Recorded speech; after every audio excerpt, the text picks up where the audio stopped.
এজন বৰ পৰিশ্ৰমী বুঢ়া খেতিয়ক আছিল। তেওঁৰ দুজন পুত্ৰ আছিল। দুই পুত্ৰ একেবাৰে এলেহুৱা আছিল। এবাৰ বুঢ়া খেতিয়কৰ বৰ বেয়াকৈ নৰিয়া হ'ল। তেখেতে দুই পুত্ৰক ওচৰলৈ মাতি ক'লে, বোপাহঁত, মোৰ আৰু বেছি দিন নাই। মই তোমালোকক এটা কথা কওঁ। মোৰ খেতি পথাৰতেই মোৰ সোণবোৰ পোত খাই থাকিল। তোমালোক দুয়ো সেইবোৰ ভাগ কৰি ল'বা হওক।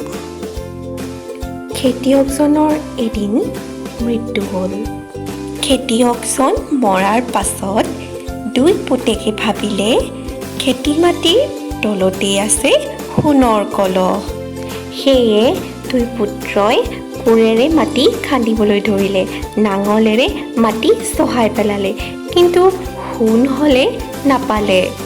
দুই ভাইয়ে এতিয়া কি কৰিব? ঘৰত ধানৰ বীজ আছিল। পিছদিনা ৰাতিপুৱাতে দুয়ো সেই চহোৱা মাটিত ধানৰ বীজ ছটিয়াই দিলে। কেইদিনমান পিছত খেতিৰ মাটিত দেখা গ'ল সেউজীয়া সতেজ ধানৰ গছ। সেই ধান এদিন পকিল। ধান বেচি দুই ভাইয়ে বহুত টকা পালে।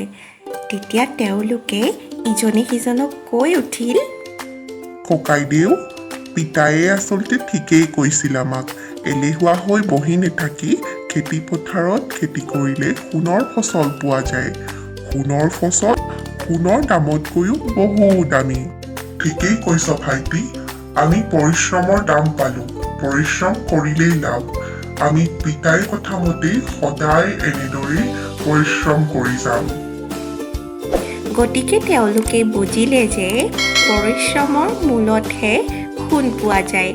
এলেহুৱা হৈ একো লাভ নাই।